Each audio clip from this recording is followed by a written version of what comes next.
большое спасибо, что согласились сегодня встретиться. Ну и сразу первый вопрос. Как вы вообще вот в этом всем оказались в рэпе? Может быть, брейкдансом еще как у вас было? Нет такого увлечения или вы сразу рэпом? Нет, брейкдансом как-то не удалось заниматься. Что-то это совсем другое направление. Вообще к рэпу мы пришли... Вообще, начну с того, что здесь должен сидеть Вадим Злой. Это пока, по сути, это его проект и его детище. Он начал этот путь, и он завершил этот путь. Ну, по крайней мере, на данный момент ему заниматься рэпом не хочется. Вот. Но я сожалею, конечно, что вот он не появился сейчас на камеру, и не получилось ему. Да, к сожалению. Мы очень сожалеем, но тем не менее. Да. И я только, может быть, открою какую-то завесу, как это зарождалось у нас с Вадимом. Все-таки, да, в истоках группы стоял я и Вадим. Мы вместе стояли. Вот. Конечно, брейкданса там не было. Мы с Вадимом вообще одноклассники. Мы с детства с ним знакомы. Одна школа, один двор, один... Да, можно сказать так. И вот со школьной скамьи мы с ним вместе. И тогда мы, уже будучи подростками, мы стали интересоваться. Нам интересно было восточное единоборство, Жан-Клод Ван Дам. А потом уже в 91 году появился в Казани такой телеканал «Эфир». Канал «Эфир». Вот. Это первые у них были эфиры, даже без трансляции личных передач, там без города. Они для начала в режиме тестирования пустили Super Channel. Это английский канал музыкальный. А тогда же это вот буквально только развалился Советский Союз. И для нас западный мир это было нечто такое. Это другая планета. И было интересно погрузиться в эту музыку зарубежную.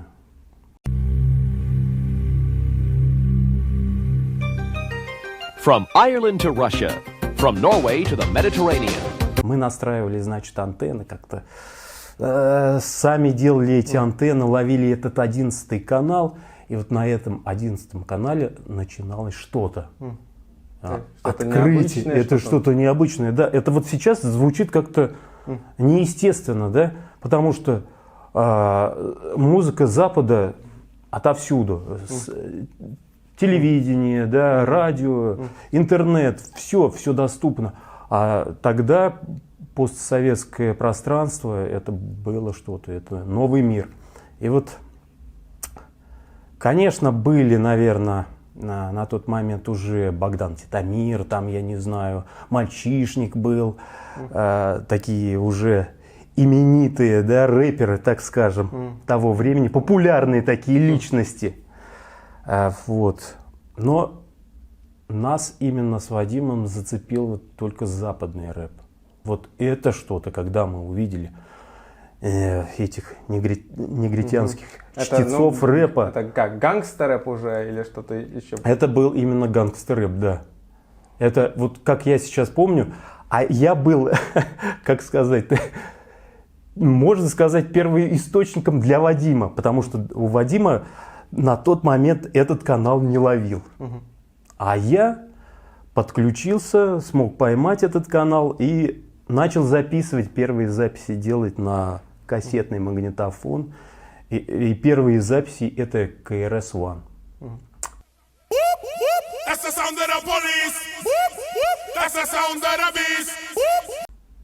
Для меня такая энергетика, такой шум. А тогда мы пацанами были, школьниками. Это 91 год. Так, 7-8 класс, что ли. 8 класс. Вот, и такая энергетика мощная. Блин, вот то, что нужно. Такой драйв.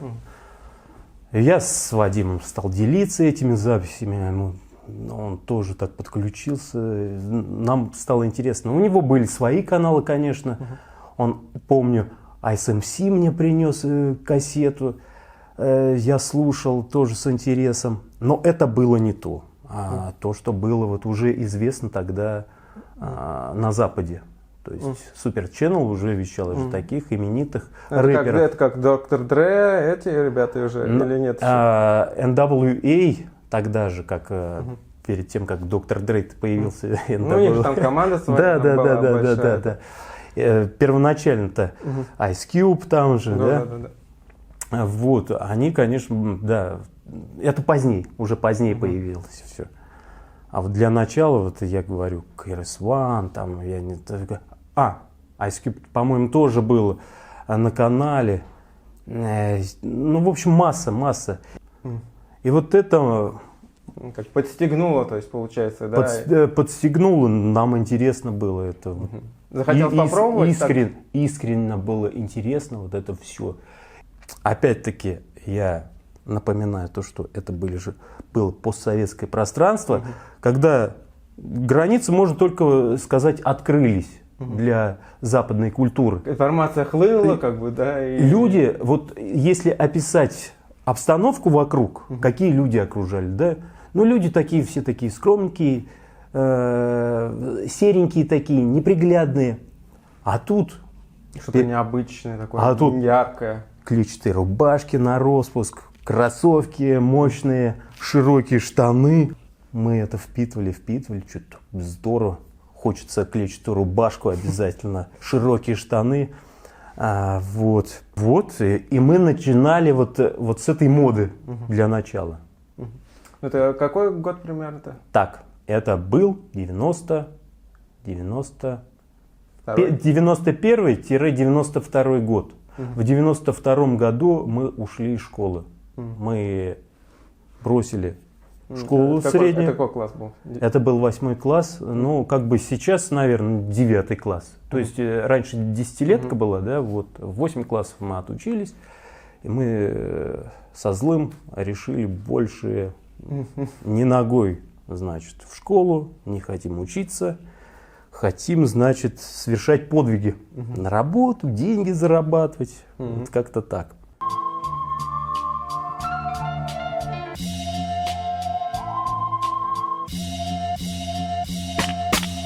Рано утром с восходом солнца, как только петушок проснется, мы с мужиками идем на поле, чтобы попахать и побыть на воле.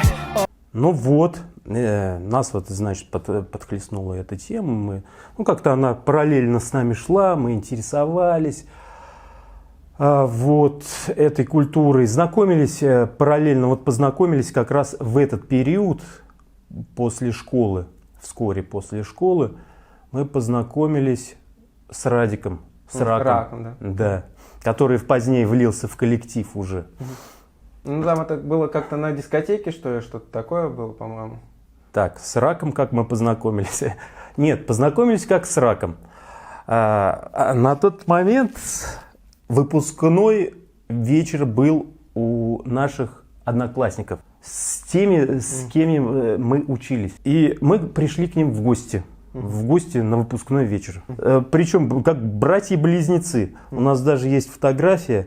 Я не знаю, может быть, потом как-нибудь получится в кадр включить. Мы были братьями-близнецами, у нас одинаковые рубашки были клетчатые, примерно одинаковые джинсы широкие и высоченные дорогущие кроссовки на тот момент Рибок. Наверное, настоящие, потому что мы покупали его в брендовом магазине с Вадимом. Вот, и бейсболки. Вот, мы пришли в этом виде, значит, в школу. И нас, я не знаю, то ли преподаватель, то ли какая-то директриса сказала: так, а вот этих бандитов я на порог школы своей не пущу. Бандитов называется для того времени. Вот почему-то вот именно нас вот так сразу восприняли. Хотя, это я так уже параллельно, да, забрасываю. Хотя в то время нас, допустим, те же гопники называли хипарями. Хотя мы себя позиционировали гангстерами, бандитами, мы же бандиты. Гангстеры, да. Но гангстеры как-то не то, да, это не гангстеры.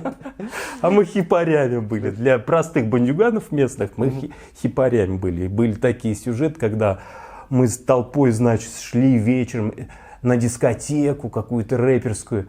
Там Тимур шел, ну, вот это братья. Мы потом позднее с ним перезнакомились. И вот, хипари идут. Ну, что-то такое, вот такое припоминаю я. Ну, ладно, возвращаясь к школе. Вот пришли мы в школу, значит. И там Вадим познакомился с девчонкой. А мы тогда свободные были, молодые люди. Нам хотелось любви, большой и светлой. Ну, возраст как раз. Да, все-таки возраст, мы такие самостоятельные, мы рабочие люди, тем более творческие. И вот, значит, Вадим познакомился на этом вечере с одноклассницей Рака. Вот, они какое-то время общались, и вот эта одноклассница, я не помню, как ее зовут, она сказала, у меня есть в классе мальчик, который с вами заинтересовался и хочет с вами познакомиться.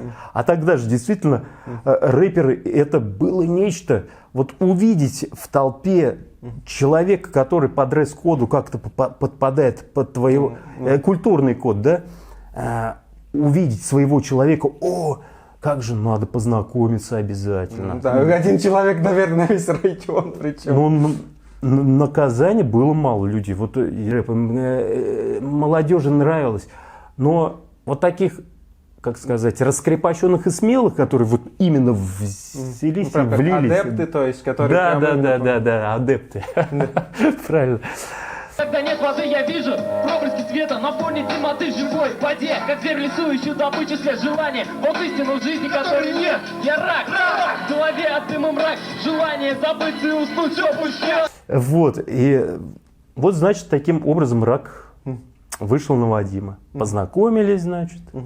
И как, начали писать музыку или... Нет, это потом уже дальше.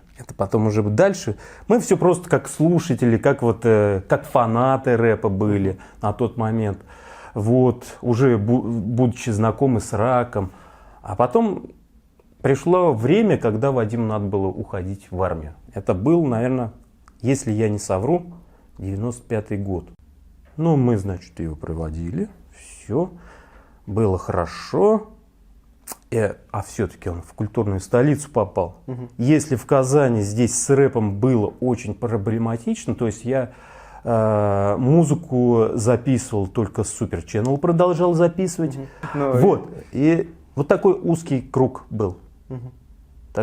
Пространство, где можно было почерпнуть рэп. Какую-то информацию, да. То есть вообще пообщаться. Хотя в Москве, в Питере это был тоже другой мир. Там достаточно все было широко и доступно. Ну, народу больше этим и занималось. Кассеты да, продавались, и музыка различная была, и исполнители различные, такие, о которых мы вообще не слышали. И вот мы с Вадимом все-таки, поддерживая связь, а тогда связь только через письма поддерживалась, вот, он, значит, присылал кассеты, но и помимо того, ему повезло, его часто отпускали увольнительно в Казань. Вот. И он привез, помню, когда он приехал в Казань на время, он привез кучу кассет рэперских. Это сокровище. Это сокровище. И это сокровище он доверил. Он ли мне. Это было что-то. Ну вот, Вадим, значит, отбывает свой срок в армии, а я вот это все впитываю. Впитываю. И однажды, вот что-то как-то мне захотелось написать текст. Рэперский тоже я записал текст, значит, как сейчас помню, такой корявенький, малорифмованный. Но я записал это. Потом закольцевал какой-то биток с кассеты рэперской. Не суть важно, да, что это было, кто это был. Ну, у рэпера какого-то обрезал просто ритм. Проделал, но какое-то время я закольцевал, значит, вот этот ритм и зачитал этот текст. Вскоре приезжает Вадим. Ну, как обычно, заходит ко мне в гости. И я так думаю, включу ему этот рэп. как сейчас помню, я включил ему это все в наушниках. Послушай. Он надел наушники. Я думаю, сейчас смеяться будет. Он такой сидит, слушает. Такой серьезный. Послушал, снимает наушники. Блин, здорово. Ты такой в каком-то... Пробрало, да. И, блин, я же как-то так это все. Тем более, все это в домашних условиях. Так все грязно было записано. А его зацепило это. Идеи наших дней сначала раскури, потом налей. Забей на все, что видишь ты в округе. Послушай эти звуки разбитых площадей. И помни, ведь это идеи наших дней. Он приехал из армии, такой пацан. Так, и в 95-м, если он в армию призвал, ну где-то 96-й. И он приехал, его пробрало, и как начали писать что-то, уже возникла мысль такая. Знаешь, он потом, значит, его как-то это зацепило, реально. И потом вскоре, а давай продолжим записывать такие вещи. И он вскоре написал тоже какой-то незатейливый стишок, ну, текст, так скажем, рэперский. И мы уже, придя к нему домой, у него была уже на тот момент своя квартира, и вот там мы могли делать все, что можно. То есть нам никто не мешал, мы садились перед магнитофоном кассетным, двухкассетником. Одна кассета, значит, крутит ритм, а другая кассета записывает. В домашних условиях, да? Да, это просто было для себя. Вот, знаешь, какой дух вот такой рэпер. Действительно уже начинали себя ощущать такими рэперами. Не просто там мода какая-то, клетчатые рубашки, но тут уже действительно тексты пошли. И так мы вот начали в рэп вливаться, как с речитативом. А в какой-то момент это уже так... Хронологически это 96-й год. 97-й. 97-й год. Вадим написал 2 текста и сказал, давай запишем по-настоящему в студии. Это в Европе Плюс писали тогда? Или как? Это так, ну я уж расскажу, как это было. Действительно. Мы собрались с деньгами, то есть 2 трека есть. Мы на тот момент уже были известны, познакомились с Тимуром, с Тимом Газу, ну и вообще с Маратом. Тимур, Тайм. Да. Вся уже компания. Да, с этой компанией мы были с Бураном знакомы. И тогда вот Вадим действительно, он был ведущим уже. Вот после того, как я ему преподнес идею, вот его зацепило, он уже взял все на себя. Как-то в нем, я говорю, зародилось вот это желание, и в нем начался вот этот процесс внутренний, творческий. И он стал вот локомотивом, да, группы. Кстати, не доходя до записи, вот мы как-то сидели, записывали очередной там... рэп такой домашний. И вот... Для себя. Да. Как мы будем называться? Ну, обязательно же рэпер должен иметь какое-то погоняло, кликуху какую-то, да. И вот так. И с кем я только не был на тот момент. Но потом я становился на духе. А Вадим сказал, я буду злым. И так получилось... Сами себе же назвали, да. И тогда у нас группа злой дух будет. Без всяких налетов мистики. Просто так вот, злой и дух.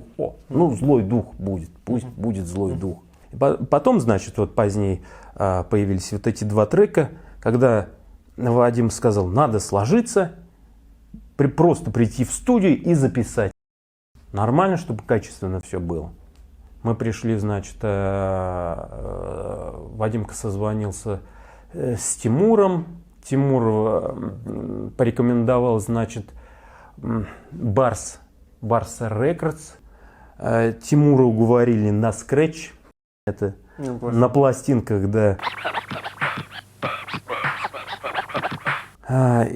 И пошли, как сейчас помню, это была весна ранняя, в ночь. Мы днем не могли записываться, это как-то все в обход официальной информации. Как мы ночью записывались. Записали 2 трека, «Подставленный» и «Дури нет». День сменила ночь, а город на шагу во мрак. Слышим подворотных лай уличных собак. В это время соток улицы безлюдные пустые. Все прекрасно понимаешь. Да уж ты об этом знаешь, у тебя нет родных, нет друзей, нет дома. Но в этом городе тебе все до боли в душе знакомо. Тебе некуда бежать, ты на все готов плевать. Записали, но их надо было сводить. А сводить на Барс Рекорде не получилось. Почему-то. То ли по времени у них не получилось. Я не знаю. Вадим разговаривал по телефону, по-моему. Тогда он уже на тот момент решил другую студию найти. Раз не получается там, он позвонил, значит, просто любой какой-то первый попавшийся номер телефона студии. И, значит, он попал вот на студию «Союз», которая работала при Европе Плюс, на тот момент на Ершова. У них офис был совместный, студия «Союз» и Европа Плюс. Вот, договорились, значит, пришли. Нас встретил такой звукорежиссер, достаточно известный, Оскар Усманов. Но не только, но он больше, да, по татарской эстраде занимался, с татарской эстрадой. И вот тут мы. А так как он человек универсальный, он взялся за нас, он свел эти записи, а он такой человек думающий, посидел, подумал, а как вы смотрите на то, чтобы мы записали альбом? Честно говоря, для нас это звучало как нечто. Мы ушам своим не могли поверить, сидим в студии. Мы мечтать не могли, чтобы нам кто-то... Как с неба, да, такой глаз, да. Чтобы кто-то предложил записать альбом. Да не за наш счет, а за счет студии. Оскар сидит такой скромный. Но я сейчас с Ренатом поговорю. Это директор студии «Союз» был. И буквально он позвал его, включил запись. Говорит, вот есть такие ребята, может запишем? Ренат послушал, давай запишем. И все. И начался процесс записи первого альбома. Но я говорю, с нами заключили контракт. Мы тогда поверить не могли. Мы уже... Что вообще возможно вообще это в Казани, это как-то возможно, да. Это было потрясающе. И процесс пошел. Опять-таки, все-таки Вадим ведущий был. У него зарождались идеи, тексты. У нас, конечно, были разногласия по этому поводу. Меня больше склоняло как-то к стилю Снупа, Доги Дога, Тупак, Шакура. Я какой-то такой элэвец был. LA Style, да? А Вадиму больше нравился Wu-Tang Clan. Это более, получается, как сказать, более гангстерский, что ли? Ну, да, такой. Брутальный такой, достаточно рэп. Да. А Снупи, да, это у вас как более... такой, да, он такой попсовенький, такой музыкальный. На расслабоне такой, да? Да, мне больше нравился, вот, чтобы музыка... Да сколько треков получился первый альбом тогда? Ой, сейчас я даже не вспомню, 16, нет? Долго делали это? Сколько месяцев? Примерно около года это все заняло времени. Целый год, да? Потому что в какой... Оскару Усманову было сложно, он нас включал в свой список. Это была идея. Он думал, что мы выстрелим. Все-таки молодежное направление рэп. И включал нас в список между там другими исполнителями. Поэтому вот этот процесс так достаточно затяжной получился. Более того, компьютеров на тот момент не было. Это позднее Вадим там уже дома сам начал. Приходили в студию с головой, вот, садились втроем в студии и начинали. Здесь такой ритм, здесь такой звук, здесь такой звук. А Оскар сидел на синтезаторе и все это нам подбирал. Или там гитару надо взять, и на гитаре сыграть. Вот так вот появлялся первый альбом. То есть, ну, а это вы уже, значит, получается, в 98 году выходит. А как вообще его как-то распространяли, его продавали же, наверное? Ну, это же права принадлежали студии «Союз». Понятно. Они распространяли. Нас поставили перед фактом, то, что кассеты вышли в тираж. Мы начали наблюдать, как они вот-вот начинают появляться в киосках. Тогда повсюду маленькие киоски. Ну, на рынке-то ходили, слышали иногда? Я не помню, чтобы я лично слышал. Но кассеты, да, видел, было дело, наблюдал. Потом уже начали, злой дух. Как бы на тот момент мы сразу популярными не стали, точнее группа «Злой дух». Вот, первая поездка, помню, в 98-м, вот, вскоре, это первая поездка со мной, это был Нижний Новгород, вот туда мы поехали с Бураном, значит, с Пашей Капканом, вот, с Радиком. Радик, кстати, включился уже в процессе записи альбома. Вадим предложил, давай Радика, может быть, еще подключим к записи. Он все-таки присутствовал при записи первого альбома, там, в некоторых треках. Вот. Ну, что, я против, что ли? Давай. Ну, а вообще, как вот первые гастроли, это как-то в поддержку самого альбома или само как-то родилось? Это просто как движение. Тимур сказал, есть возможность выступить в Нижнем Новгороде. Поедем? То есть... Поехали. Просто энтузиазм. То есть это вообще независимо от альбома было? Нет, просто на энтузиазме каком. Поездки, концерты. Да, в Казани не было выступлений до того? До того не было. Это вот первое выступление было, и как раз Нижний Новгород. То есть первое самое вообще выступление «Злого духа» это у нас в Нижнем Новгороде? Да. Тогда, кое-как выступили, я не знаю. Я сам за себя отвечаю, мне, естественно, все крайне не понравилось. Я за себя отвечаю.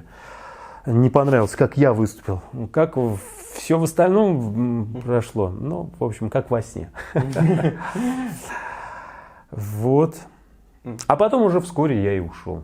Почему-то вот Нижний Новгород для меня стал границей какой-то, когда я что-то для себя как-то понял, или точнее зародилась во мне мысль, то, что я занимаюсь не своим делом. Вот так. Не жалеете?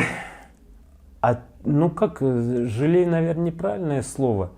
Но оглядываясь, потом смотря на Вадима, потому что движуха-то пошла потом, позднее уже.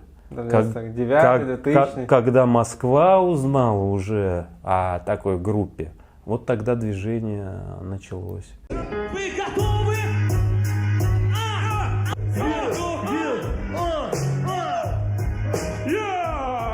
Кто здесь? Не прикрывайся словом! Я знаю истину где-то там! А это вполне уже вот через какой-то короткий срок, я не могу сказать точно, но через короткий срок вот эта движуха началась уже у Вадима. Он на тот момент уже приобрел компьютер и стал сам заниматься уже. То есть это вот, скажем так, время рассвета, получается, у нас 99-2000. Да. То есть, конечно, было как, не знаю, сложное это состояние. Конечно, хотелось бы быть в этом всем. Но в тот же момент я понимал, что это, нет, не то. Я не могу перешагнуть через себя и ради того, чтобы вот ездить по городам, давать выступления. Какая-то фальшь получалась. Вадим звал меня, говорит, айда, возвращайся в группу. А я все-таки решил. А в итоге чем занялись после этого? Ой, потом я пошел учиться в итоге, стал упущенное наверстывать, получил высшее образование. Творчество из жизни не ушло, поэзия из жизни не ушла на тот момент. Это сейчас она у меня периодически возникает, но на тот момент я не знаю, открылся какой-то поэтический во мне дух. Я начал писать стихи. Причем не рэперские, а просто стихи. Вот. А вообще, вот какое самое любимое произведение от Злого Духа у вас? Вот, которое больше всего нравится, которое вот именно вы сами участвовали в нем? Сейчас скажу. Первый трек мы с Вадимом записали уже с Оскаром. Это «Ночь».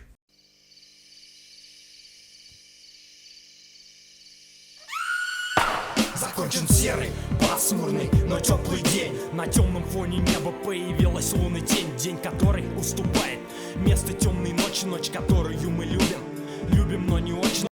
Так вполне впечатляет. Да, там были у меня недовольства какие-то. Кстати, вот с Вадимом в процессе записи мы часто ругались. Вот, ну, это как данность уже. Творческий процесс. Творческий процесс. Но вот ругались мы с ним порой так серьезно, прям вот в пух и прах. Он на своем стоит, а мне хотелось свое. И, естественно, он делал так, как он видит это все. А ко мне, ну, мое мнение редко когда учитывалось. И поэтому отчасти это тоже сказалось на том, что я думаю, нет, не тем я занимаюсь. Ну, а вообще после вот 98-го года как-то отношения же с тусовкой все равно поддерживали там как? Уже реже, да. Ну, мы встречались, допустим, если какая-то тусовка, мы встречались. Меня так, о, какие люди. Клуб «Эйфория» вот здесь был, на проспекте. Помню, мы к Буранам в гости приходили, слушали их выступления. Спасибо большое, что выделили время. Очень интересное интервью получилось. Вспомнили, так сказать, с чего зарождался Злой Дух. Ну да. Об этом мало кто знает, конечно. В Википедии все достаточно урезано. Там же такой-то год основания, такой-то год первый альбом. А потом пошло и поехало, какие годы альбома. Спасибо еще раз большое. Пожалуйста.